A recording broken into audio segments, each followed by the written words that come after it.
అందరికీ వందనాలు. దేవుని వాక్యాన్ని విందాం. కీర్తన రాసినటువంటి గ్రంథం, కీర్తన గ్రంథం 139వ కీర్తన నుంచి దేవుని వాక్యాన్ని చదువుకుందాం. యెహోవా, నీవు నన్ను పరిశోధించి తెలుసుకుని ఉన్నావు. నేను కూర్చుండుట, నేను లేచుట నీకు తెలియను. నాకు తలంపు కొట్టక మునిపే నీవు నా మనసు గ్రహించుచున్నావు. నా నడకను నా పడకను నీ పరిశీలన చేసి ఉన్నావు. నీ చర్యలన్నిటినీ నువ్వు బాగుగా తెలుసుకుని ఉన్నావు. యెహోవా మాట నా నాలుకకు రాకమునిపే అది నీకు పూర్తిగా తెలిసి ఉన్నది. వెనుకను ముందును నీవు నన్ను ఆవరించి ఉన్నావు. నీ చేయి నా మీద ఉంచి ఉన్నావు. ఇటు తెలివి నాకు మించినది, అది అగోచరము, అది నాకు అందదు. నీ ఆత్మ యొద్ద నుండి నేను ఎక్కడికి పోదును? నీ సన్నిధి నుండి నేను ఎక్కడికి పారిపోదును? నేను ఆకాశమునకెక్కినను, నీవు అక్కడనే ఉన్నావు. నేను పాతాళమందు పండుకొనినను, నీవు అక్కడను ఉన్నావు. నేను వేకువ రెక్కలు కట్టుకుని సగంత్ర దిగంతరముల్లో నివసించినను, అక్కడను నీ చేయి నన్ను నడిపించును. నీ కుడి చేయి నన్ను పట్టుకొనును. అంధకారం నన్ను మరుగు చేయును.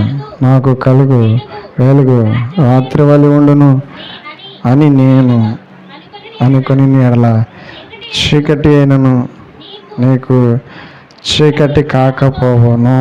రాత్రి పగటి వలె నీకు వెలుగుగా ఉండును. చీకటియు వెలుగు నీకు ఏకరీతిగా ఉన్నాయి. స్తోత్రాలు చెల్లిద్దాం. ఒకసారి వంటి మాటలు మనం చదువుకుందాం. దేవుని యొక్క వాక్యం ఇలా సెలవిచ్చబడుతూ ఉంది.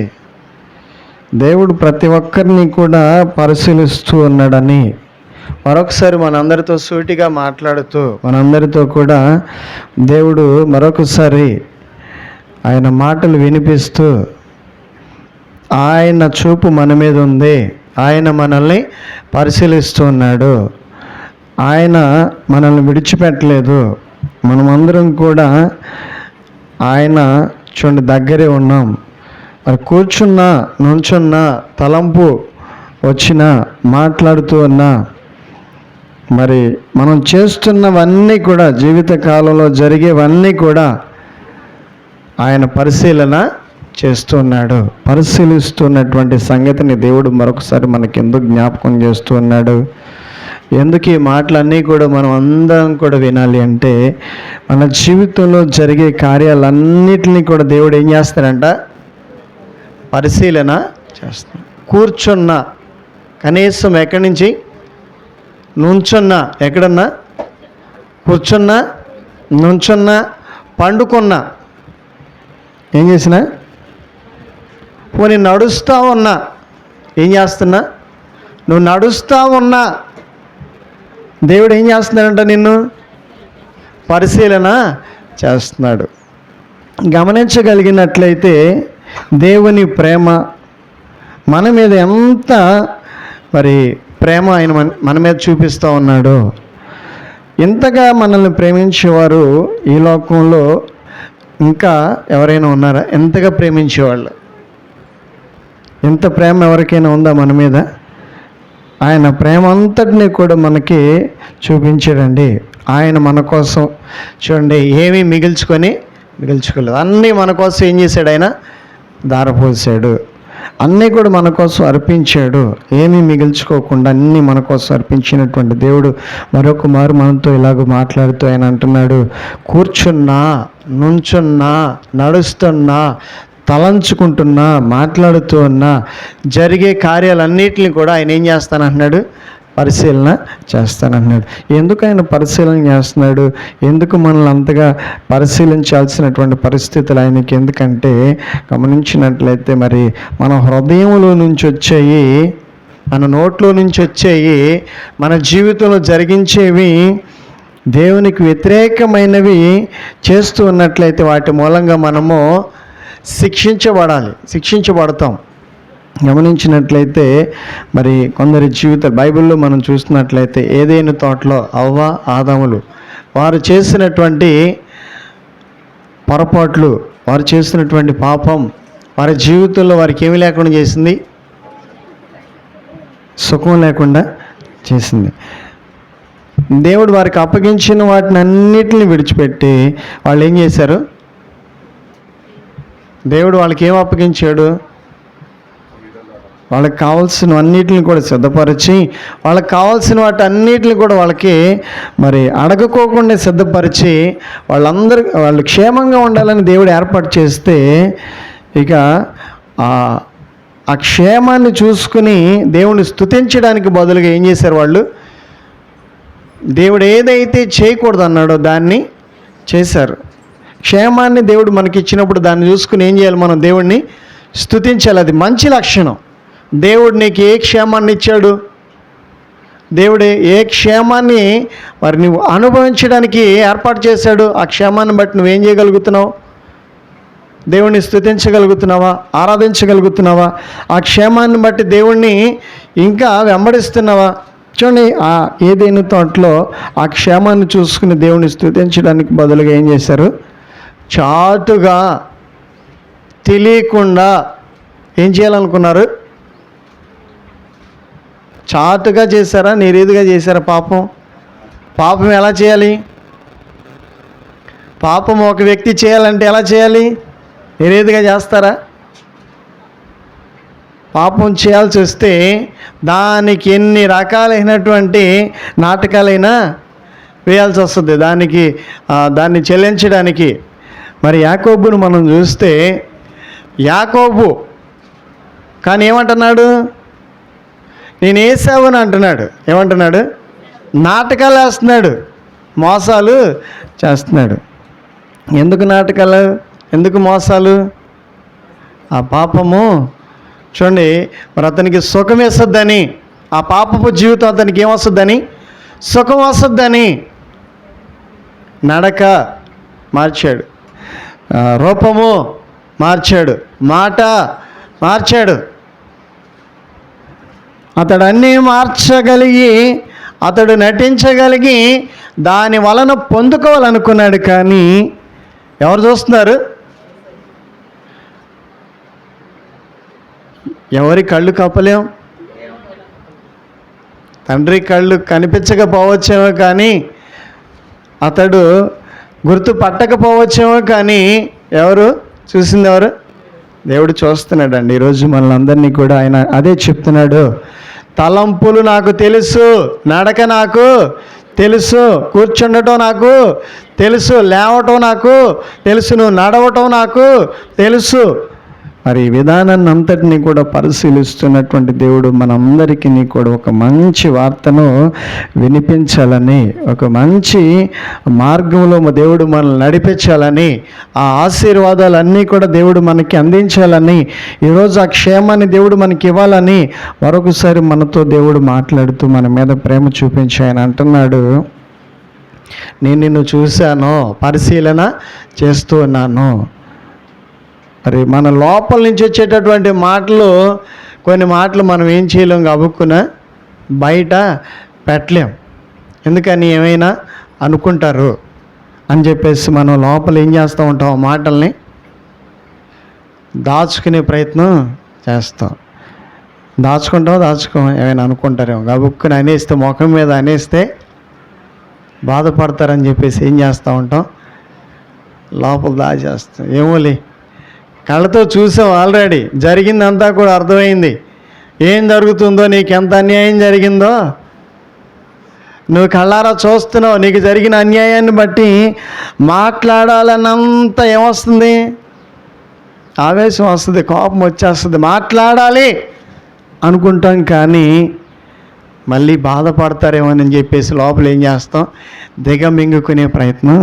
ఆయన అంటున్నాడు, నీ లోపల పుట్టే ఆలోచనలు కూడా నాకు తెలుసు. అందుకని దేవుడు ఏమంటున్నాడు, ఈరోజు మనతో ఏం మాట్లాడాలనుకుంటున్నాడో, ఈరోజు దేవుడు మనకి ఏమి ఇవ్వాలనుకుంటున్నాడో గమనించినట్లయితే, దేవుడు ఎక్కడున్నాడో అనే విషయాలన్నిటిని కూడా పరిశీలించినట్లయితే, ఈరోజు మన ప్రవర్తన గనక చక్కగా మార్చుకొని దేవుని వెంబడించగలిగినట్లయితే, ఆయన ప్రతి ఒక్కరిని కూడా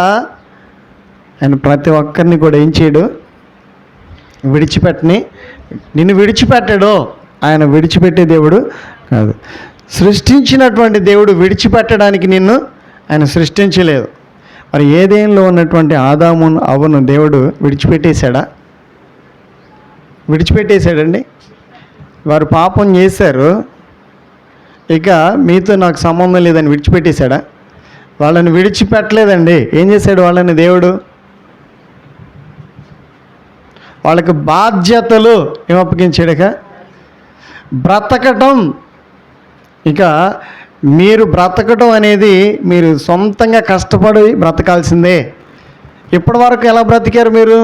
సుఖంగా బ్రతికారు. ఇప్పటి నుంచి కష్టపడాలి అని బాధ్యతలు చెప్పాడు. కానీ బాధ్యతలు చెప్పి వాళ్ళకి చూడండి మరి జీవించమని చెప్పాడు, కానీ అప్పటికప్పుడే వాళ్ళ మీద ఏమి విధించట్లేదు శిక్ష. మరి ఈరోజు దేవుడు మన మీద ఏం చూపిస్తాడు?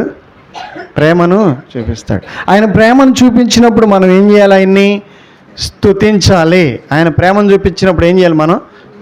ఒకవేళ ఆయన దగ్గర ఏం మేలు పొందుకోలేదా మనం? ఒక్క విషయం నేను అడుగుతున్నాను, మనం ఆయన చేత దీవించబడలేదా? మేలు పొందుకోవట్లేదా? అలాంటప్పుడు మనం ఏం చేయాలి? ఆయన్ని స్తుతించండి చాలు. ఆయన్ని స్తుతిస్తే ఆయన రుణాన్ని మనం ఎలాగో తీర్చుకోలేం. ఆయన ప్రేమ చూడండి, మన మీద విస్తారమైన ప్రేమ ఆయన మన మీద చూపిస్తూ ఉన్నాడు. ఆయన ప్రేమను చూపించి తిరిగి మన దగ్గర నుంచి ఏం ఆశిస్తున్నాడంటే, ఆయన ఆశించేదంటూ ఏమీ కూడా, మనం ఆయనకి ఇవ్వగలిగేది కూడా ఏమీ మన దగ్గర ఏమీ లేదు. అయినను సరే ఆయన మనల్ని ప్రేమించి ఎందుకు ప్రేమిస్తున్నాడు తెలుసా? ఈ పాపం వల్ల వచ్చే జీతం ఏంటి? మనిషికి మరణం. ఈరోజు మనం ఒప్పుకోకపోయినా అందరికీ ఏమొస్తుంది? ఒకరోజు మరణం వస్తుంది. అందరూ మరణించాల్సిన రోజు ఒక రోజు ఉంది. ఆ మరణించక ముందే దేవుడు మనకి తెలియజేస్తున్నటువంటి వార్త ఇదే, రక్షణ పొందాలి. ఏం పొందాలి? రక్షణ పొందితే మరి విడుదల వస్తుంది మనకి. దేని నుంచి? మరణం నుంచి విడుదల వస్తుంది. మరణం నుంచి విడుదల పొందుకోవాల్సిన సమయము ఇదే. ఈ రక్షణ మనం కొనుక్కోవాల్సిన అవసరం ఏమీ కూడా లేదు. రక్షణ కొనుక్కోవాలండి మనం? రక్షణ కొనుక్కుంటే వస్తుందా? రక్షణకి చూడండి మరి ఏమీ ఖర్చు చేయాల్సిన అవసరం లేదు. నీ వాక్యాన్ని విన్న తర్వాత నీ హృదయం నిన్ను ప్రేరేపిస్తే, దేవుడు నిన్ను ప్రేరేపిస్తే ఆ ప్రేరేపణ ఏం చేయకూడదు? మనము అణుచుకోకూడదు. దేవుడు నిన్ను ప్రేరేపించినటువంటి మరుక్షణమే ఆ క్షమాపణ కొరకు నువ్వేం చేయాలి? రక్షణ పొందాలి. రక్షణ పొందడము మనకు అవసరం. రక్షణ పొందితే ఎక్కడికి వెళ్తాం మనం? పరలోక రాజ్యానికి చేర్చబడతాం. ఈ నడక, ఈ పడక ఇవన్నీ చూసినప్పుడు మన పరిస్థితులు ఆయనకి కోపాన్ని ఖచ్చితంగా కలిగిస్తాయి. యాకోబును బట్టి దేవుని కోపం వస్తుందా రాదా? చెప్పండి. వేషాలు వేస్తున్నాడు కదా, వేషాలు వేస్తే మీకు కోపం వస్తుందా రాదా? పోనీ మీ పిల్లలు మీ ముందు వేషాలు వేస్తే ఏం చేస్తారు మీరు? మిమ్మల్ని మాటికి మోసం చేస్తున్నారు అనుకోండి, వాడు మోసగాడని మీకు అర్థమయ్యాడు అనుకోండి, ఏం చేస్తారు మీరు? వాడిని మాటికి మిమ్మల్ని వసూలు చేసేటటువంటి పని మీదే ఉన్నాడు అనుకోండి, రోజుకి మిమ్మల్ని పీడిస్తూ ఉన్నాడు అనుకోండి, వాడే పని చేయకుండా మీ మీద చూడండి మరి పెత్తనం చెలాయిస్తున్నాడు అనుకోండి, ఏం చేస్తారు మీరు? భరిస్తారా? సహిస్తారా? ఏం చేస్తారా వేషాలని? అరే నీకు నాకు ఇక సంబంధం లేదు, నీ బాధ నువ్వు పడు, నా బాధ నేను పడతానంట. సహజంగా అందరూ అలా మాట్లాడతారండి. మరి దేవుడు ఏమనట్లేదు ఇప్పుడు? నీకు నాకు సంబంధం లేదని అనట్లా. నీవు నడుచుట నేను చూస్తున్నాను, నువ్వు లేచుట నేను చూస్తున్నాను. నేను పరిశీలన ఏం కనబడుతుంది? మనుషుల్ని పరిశీలిస్తే దేవునికి ఏం కనపడద్ది మనుషుల్లో? ఇష్టమైంది ఏముంది నీలో నాలో? దేవుడు కోరుకునేది ఏముంది? ఒక్కొక్క క్షణం, ఒక్కొక్క గడియ, ఒక్కొక్క గంట, ఒక్కొక్క పూట, ఒక్కొక్క రోజు మన అవతారాలన్నీ కూడా దేవుడు గనక చూడండి. మరి అవన్నీ మనకు చూపిస్తే మనకి ఏమనిపిస్తుంది? నా జీవితం ఇలాంటిదా? నేను ఎలా జీవించేదాన్నా? నేను ఇలా జీవించేవాడినా? నా బ్రతుకు ఇలాంటిదా?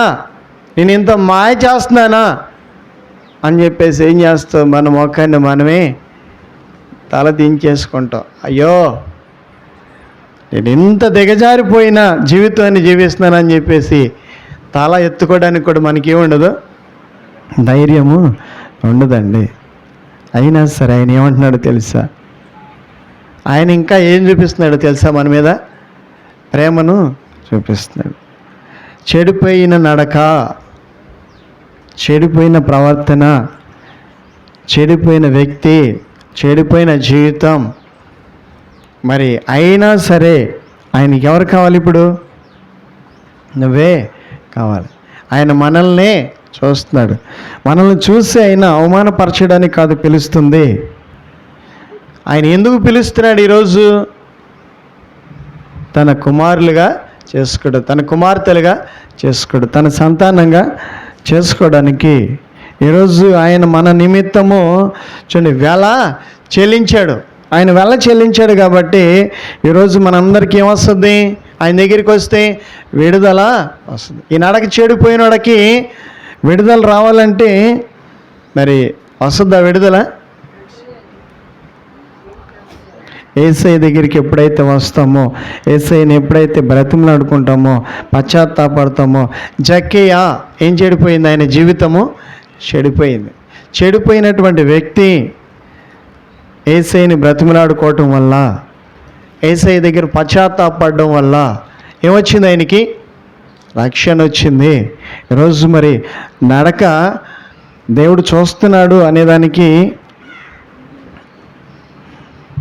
దేవుడు మనలందరినీ కూడా పరిశీలిస్తున్నాడు అనేదానికి ఆధారాలు చక్కగా చూసినప్పుడు, జక్కయ్య తన జీవితంలో జరిగినటువంటి కార్యాలన్నిటిని కూడా దేవుడు చూస్తే, మరి మన జీవితంలో జరిగే వాటిని కూడా దేవుడు ఖచ్చితంగా చూస్తున్నాడు. జరిగించే వాటిలన్నిటిని బట్టి మనము ఏం తీసుకోవాలి? ప్రతిరోజు జాగ్రత్తలు తీసుకోవాలి. మనము ఎక్కడ తప్పిపోతున్నాం, ఏ విషయంలో మనము జారిపోతున్నాం, ఏ విషయంలో పొరపాట్లు చేస్తున్నాం, ఏ విషయంలో మనము జాగ్రత్తలు తీసుకోకుండా ఉంటున్నాం.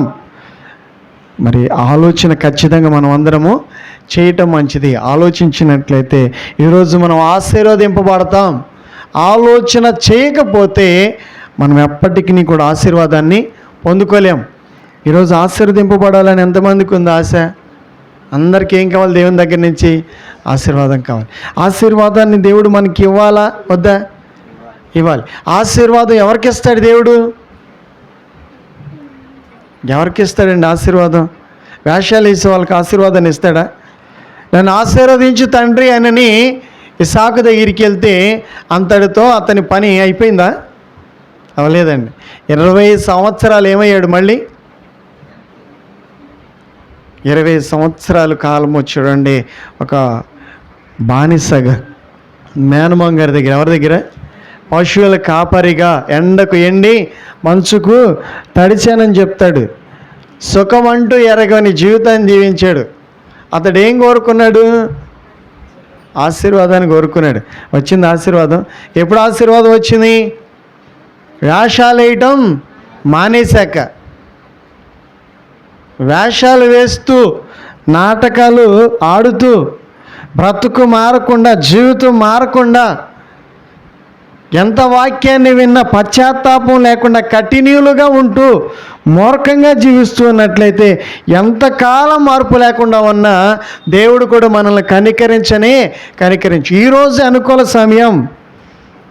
ఈరోజు దేవుడు కృప చూపించడానికి దేవుడు మనతో మాట్లాడుతున్నప్పుడు, మన బ్రతుకును గురించి దేవుడు మనకి మరొకసారి వినిపిస్తూ ఉన్నప్పుడు మనం అందరం ఖచ్చితంగా ఆలోచన చేసి, నాతోనే దేవుడు మాట్లాడుతూ ఉన్నాడు, నన్ను ప్రేమిస్తూ ఉన్నాడు దేవుడు అని గమనించినట్లయితే ఈ రోజు నుంచే నీ ఆలోచన విధానాన్ని, నీ బ్రతికేటటువంటి ఆ బ్రతుకుని సరిచేసుకోవడానికి గనక నీవు కూడా జక్కేవలే, అయ్యా ఎప్పటి వరకు నేను అన్యాయం చేశానో ఎప్పటి నుంచి నేను అన్యాయము చేయను అని గనక దేవునితో మాట ఇవ్వగలిగినట్టే. ఎవరికి మాట ఇవ్వాలి మనం? మనుషులకా దేవునికా? మనుషులకు మాట ఇచ్చి ఏం చేస్తూ ఉంటాం? ప్రమాణాలు చేసిన పెళ్ళిళ్ళు ఏమవుతూ ఉంటాయి? ఏం పెళ్ళిళ్ళు ఎలా చేస్తూ ఉంటాం? ప్రమాణాలు. జీవితాంతం నీతోనే ఉంటావా? ఎవరితో ఉంటావు? మధ్యలో ఆ కొంపకు తిరుగుతుంటాడు. మళ్ళీ నువ్వే జీవితం అని మాట ఇస్తూ ఉంటారు, కానీ మాట మీద నిలబడరు కొంతమంది. గమనించినట్లయితే ఈరోజు దేవుడు మనల్ని చూస్తున్నాడు. మన జీవితాన్ని ఆయన చూసి మనందరితో మరలా ప్రేమగా ఇలాగ మాట్లాడుతూ ఆయన అంటున్నాడు, ఒక మాట ఇవ్వగలగాలి. దేవునికి ఏమి ఇవ్వాలి? మాట. ఏమని మాట ఇవ్వాలి? నేను మార్పు కలిగి జీవిస్తాను, ఇక మీదట ఏ వ్యర్థమైన పని నేను చెయ్యముగా, నీ చేతుల కష్టార్జితం నువ్వు అనుభవిస్తావు. ఒకసారి స్తోత్రాలు చెల్లిద్దాం. భూమి మీద ఉన్న అన్ని జనుల కంటే నువ్వు ఎక్కువగా ఆశీర్వదింపబడతావు. స్తోత్రాలు చెల్లిద్దాం. ఇటు గొప్ప ఆశీర్వాదాలకి నువ్వు వారసురాలు అవుతావు. దేవుడు నిన్ను వారసుడిగా చేస్తాడు. ఇది నిజమేనా అంటే నీవు అనుభవించిన తర్వాత నీవే ఆశ్చర్యంగా నీ జీవితాన్ని చూసుకుంటావు. ఇది నిజమే, నిజంగా నేను మారినందుకు దేవుడు నన్ను ఇలాగా ఆశీర్వదించాడని నువ్వు ఒక రోజున ఆశ్చర్యపోయి దేవుణ్ణి గొప్పగా స్తుతిస్తావు. స్తోత్రాలు చెల్లిద్దాం. హల్లెలూయా. ఎప్పుడు నువ్వు అటువంటి ఆశీర్వాదాలు చూస్తావంటే దేవునికి నీవు ఒక మాట ఇవ్వాలి. ఏమని మాట ఇవ్వాలి? నేను కఠినంగా ఉండను, నేను మూర్ఖంగా ఉండను, నేను ఈ వ్యర్థమైన కార్యాన్ని చేయను, నీకు ఇష్టం లేని పని ఏది కూడా చేయను, ఎవరికి నేను ఇబ్బంది పెట్టను, ఎవరికి కీడు తలపెట్టను, ఎవరికి హాని తలపెట్టను, ఎవరి మీద పగబట్టను, ఎవరిని కూడా ఏం చేయను, ద్వేషించను. మంచి మనసు. ఏ మనసు కావాలి? మంచి మనసు కావాలి. అలా మంచి మనసు కలిగి ఉన్నట్లయితే, నువ్వు ప్రేమించగలిగేటటువంటి ఆ గుణ లక్షణాలు నీలో ఉన్నట్లయితే యేసయ్య నిన్ను ఖచ్చితంగా ఏం చేస్తాడు? భూమి మీద ఉన్న అన్య జనుల కంటే ఎక్కువగా ఆశీర్వదిస్తాడని నువ్వు బాగానే చెప్తున్నావు అంటే, నీకు మంచి మనసు ఉంటే దేవుడు నేను ఎందుకు ఆశీర్వదించాడు? ఆ రోజున సారేపాత వెధవరాలు ఇంట్లో ఏముంది? పట్టెడు పిండి, బుడ్డిలో కొంచెం నూనె, ఇక అంతకు మించి ఆ ఇంట్లో ఏ సంపద లేదు. కానీ ఆమెకి మంచి మనసు ఉంది. ఏముంది ఆమెకి? మంచి మనసు. సణుక్కోదు, గొణుక్కోదు. ఏ విధంగానూ కూడా ఏ అపవిత్రమైన కార్యాలు ఆమెకి చేయటము తెలియదు. మొత్తానికి ఆమె పెట్టే గుణం కలిగే వ్యక్తి. స్తోత్రాలు చెల్లిద్దాం. ఏ గుణం? ఆమెకు పెట్టే గుణం ఉందండి. ఆమె చెయ్య చెప్పండి. మనం అంటాం కదా అప్పుడప్పుడు, నీ చెయ్యి పెద్దది. ఏం పెద్దది? చెయ్యి పెద్దది అంటూ ఉంటాం, పొగడటం అనమాట. నీ మనసు మంచిది అని పొగుడుతూ ఉంటాం కదా. అలా ఆవిడ గుణము, ఆవిడ మనసు, ఆవిడకున్నటువంటి ఆ లక్షణాలు చూసినట్లయితే అంత మంచివే. ఆ మంచి వ్యక్తి ఇంటిలో ఏమీ లేవు, కానీ ఆ పూటకు సరిపడా ఆహార పదార్థాలు ఉన్నాయి. అవి వండుకోవడానికి కాసిన పొలాలు తెచ్చుకోవడానికి వెళితే ఈ లోపుగా ఎవరు ఎదురొచ్చారు? అయ్యా, సమృద్ధిగా ఉన్న కాలంలో వస్తే అందా, ఈ లేమిలో వచ్చి నన్ను అడిగితే నేను ఎక్కడ తెచ్చి పెట్టినాయి అని చెప్పేసి సణుక్కుంటుందా? సణుక్కోవచ్చాక సణుక్కోకూడదా? నా రోగం వచ్చినప్పుడు వండమంటారు ఏంటని అంటుంది ఒక ఆవిడ. మన సాక్ష్యం చెప్తుంది. ఏమొచ్చినప్పుడు, ఈ పాస్టర్ గారేంటి నన్ను వదలతలేదు, ఈ బలారాధన భోజనాలని నన్ను పట్టుకొని నా ఆరోగ్యం బాగోకపోయినా వండమంటున్నాడు ఏంటని చెప్పేసి అనుకుందంట మనసులో. నాతో అనలేకపోతుంది. పోనీ ఆమె వండలేనంటే నేను ఏమనేవాడిని కాదు. తర్వాత చెప్తుంది అలాగే వండిందంట. ఆ బలహీనతతోనే వండి పెట్టి వెళ్ళిన తర్వాత మందు బిళ్ళల ఖర్చు లేకుండా హాస్పిటల్కి వెళ్ళకుండా రోగము శరీర బలహీనత తగ్గిందయ్యా అని చెప్పింది. స్తోత్రాలు చెల్లిద్దాం. ఏం చేసింది ఆవిడ? దేవునికి లోబడింది. ఒకసారి స్తోత్రాలు చెల్లిద్దాం. ఎవరు దేవునికి లోపడతారో వాళ్ళు ఖచ్చితంగా అలాగా ఆశీర్వదం. ఇది 2, 3 సార్లు విన్నాము నోట్లో. చల్లపిల్లి వెళ్ళిన తర్వాత, గృహప్రవేశం అయిన తర్వాత కూడా అదే సాక్ష్యం చెబుతుంది ఆవిడ. ఈరోజు మరి నడక ఏం చూస్తున్నాడు ఆయన? ఆ వండేటప్పుడు ఆవిడ ఎంత ఇబ్బంది పడిందో ఆయన చూడలేదంటారా? పరిచర్య కోసం ఎందుకు అలా నిలబడుతుంది? ఆ బలహీనతలో కూడా పరిచర్యకు ఆమె కూడా ఏం చేయాలి? పాలుభాగస్తురాలుగా ఉండాలి. లేదు ఓపిక, వాస్తవంగా చూసుకుంటాం ఓపిక సరిపోదు. కానీ ఏం చేయాలనుకున్నది పరిచర్య. కానీ దేవుడు ఏం చేస్తాడు? ప్రతిఫలాన్ని ఇస్తాడు. ఎవరు కష్టపడతారో వారికి దేవుడు ఏమిస్తాడు? ప్రతిఫలం ఇస్తాడు. నర్స్ గారండి ఆవిడ, ఒక అధికారి, ఒక 90-80 వేల రూపాయల శాలరీ ఆవిడకి. చెప్పొచ్చు ఆవిడ మాట ఎదురుగా, కానీ చెప్పడానికి ఆమె ఏం చేయలేదు సాహసం. ఇది దేవుని పని. ఓపిక లేకపోయినా ఓపికన్నా ఏం చేసింది? దేవుడు ఏం చేశాడని చెప్తున్న తర్వాత ఆశీర్వదించాడు, నన్ను స్వస్థత పరిచాడు. స్తోత్రాలు చెల్లిద్దాం. మా నువ్వు తలంచిన తలంపులైనా చూశాడు, నువ్వు నడుస్తున్న నడకైనా చూశాడు. ఆయన నిన్ను చూసి, నన్ను చూసి, మనల్ని చూసి జాలిపడి ఆయన మనతో ఏం చెప్తున్నాడో ఈరోజు మనకు అర్థమైనట్లయితే ఒక్క మాట చెప్తామేమో. ఆయన ఏం చేస్తున్నాడు చెప్పాలి. ఒక్క మాట నీ నోట్లో నుంచి వినాలి. అర్థమవుతుందా? ఆయన ఏం చూస్తున్నాడు? ఒక మాట వినాలి.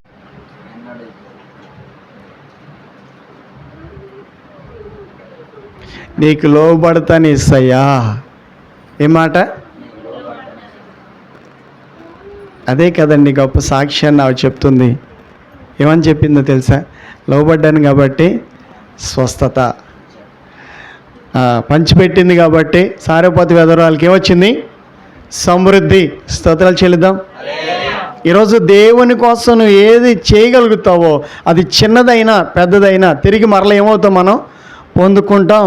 నువ్వు చేసేవన్నీ కూడా, అంటే అందులో నువ్వు ఏది చేయగలిగే వ్యక్తివో అది చేయడం వల్ల తిరిగి మరలా ఏమవుతాం? మనం దీవించబడతాం, పొందుకుంటాం. దేవుని దగ్గరకు వచ్చి మనము వట్టి చేతులతో తిరిగి వెళ్ళము. మనము ఆయనతో మాట్లాడకుండా వెళ్తే ఏమో, కానీ ఆయనతో మాట్లాడి వెళ్తే ఖచ్చితంగా ఆయన మన కార్యాలన్నింటిని కూడా ఏం చేస్తాడు? ఆయన అంటాడు యాకోబుతో, నేను నీతో చెప్పింది నెరవేర్చే వరకు నిన్ను విడవను ఎడబాయను. స్తోత్రాలు చెల్లించను. ఒకసారి ఏం చెప్తున్నాడు ఆయన? నిన్ను విడవను, నీతో చెప్పింది నెరవేరుస్తా. ఏం చేస్తాడంట? నీతో చెప్పింది. ఈరోజు నీతో కూడా ఏం చెప్తున్నాడో నీకు అర్థమైనట్లయితే అవి నెరవేరాలి అంటే అవి పక్కన పెట్టకుండా ఉండాలి. నెరవేరాలంటే పక్కన పెట్టుకుని అవి నీ మీద పని చేయాలంటే ఈరోజు నీ నోటి నుంచి ఆయన ఒక మాట వినాలని, ఆయనకు ఒక మాట నువ్వు చెప్పగలిగితే, ఏం మాట చెప్పాలి? ఏదో నోటుకొచ్చినట్టు మాట్లాడేద్దామా? ఏమయ్యా ఎక్కడున్నావు ఆదామా అంటే ఏమంటున్నాడు? తిన్నగా మాట్లాడుతున్నాడా? నోటికి ఏది వస్తే అది మాట్లాడడం మనకు అలవాటు అయిపోతూ ఉంటుంది. ఏది పడితే అది ఏం చేస్తూ ఉంటాం? సమాధానం ఇచ్చేస్తూ ఉంటాం, సందర్భాన్ని బట్టి కాదు. చూడండి, అది అవసరమైంది కాదు. తప్పించుకునే మార్గాలు ఎన్నో ఏం చేస్తూ ఉంటాం? ఎన్నో మార్గాల్లో పరుగులు పెడుతూ ఉంటాం తప్పించుకోవడానికి. మరి ఆయన చూశానన్న తర్వాత ఇంకా నువ్వు తప్పించుకోవడం సాధ్యము? తడబడిపోతూ ఉన్నాడు. అదమ్మా అంటే నేను కాదు, ఆవిడే ఆ అమ్మాయి తీసుకొచ్చి పెట్టేసింది అంటున్నాడు ఆయన. అమ్మా మరి ఏంటి సంగతి అంటే, నేను కాదు నన్ను మోసం చేసింది అంటుంది ఆ అమ్మాయి. మొత్తానికి అట్లా సంబంధం లేనటువంటి ఏమిస్తున్నారు? సంబంధం లేదు ఆ సమాధానానికి. అలా తప్పించుకోవాలని ప్రయత్నం చేశారు, కానీ మొత్తానికి అందరూ ఏమయ్యారు? బుక్ అయిపోయారు. మరి మనం బుక్ అవ్వకూడదు. ఇస్తున్నాడు ఈరోజు వింటున్నటువంటి సందేశాన్ని బట్టి మనమందరం కూడా చక్కగా ఒక్క మాట, మనల్ని దేవుడేమీ కూడా కోరుకోవట్లేదు. ఆస్తి ఇవ్వండి, అంతస్తుని ఇవ్వండి, ఇంకేదో మీకున్నటువంటిది తీసుకొచ్చి అర్పించండి అని దేని కోరుకోవట్లేదు. ఈరోజు నువ్వు దీవించబడి, నీ కుటుంబం దీవించబడి క్షేమంగా ఉండాలంటే దేవునికి ఒక మాట, నీ జీవితంలో దేవునికి నచ్చనివి ఉన్నాయో వాటిని ఏం చేయాలి? వెంటనే దేవునికి మాటకు లోబడి వాటిని మార్చేసుకుని, ఆనాడు యాకోబుకి ఎన్ని సంవత్సరాలు పట్టింది మార్చుకోవడానికి? ఎన్ని సంవత్సరాలు పట్టిందండి? 20 సంవత్సరాలు పట్టింది మారడానికి. ఇంకా యావ మారిపోయింది. దేని మీదకి వెళ్ళిపోయింది? యావా పెళ్లి మీదకి వెళ్ళిపోయింది. 7 సంవత్సరాలేమో ఒక భార్య కోసం, ఇంకొక 7 సంవత్సరాలేమో ఇంకో భార్య కోసం, ఇంకో 7 సంవత్సరాలేమో దేనికోసం? ఇక ఇది పోయింది, ఆశీర్వాదం పోయింది. ఏ మనసు వచ్చేసింది? శరీర మనసు. ఏ మనసు వచ్చిందండి? శరీర మనసు. ఇక తెలియదు, దేవుని గురించినటువంటి అనుభవాలు తెలియదు. ఆ కాలం అలా జీవించి 20 సంవత్సరాల తర్వాత కళ్ళు తెరిచి, ఎక్కడ కాదు నేను ఉండాల్సింది, ఎక్కడ? అక్కడ మా స్వగ్రామానికి మళ్ళీ తిరిగి వెళ్ళాలి, అక్కడికి వెళ్ళాలని ఆలోచన ఎన్ని సంవత్సరాలకు వచ్చింది? కొంతమందికి ఎన్ని సంవత్సరాలు పడద్దో మారడానికి. ఎన్ని సంవత్సరాలు విన్న తర్వాత ఏమవుతూ ఉంటాం? అప్పుడు మారాలని ప్రయత్నం.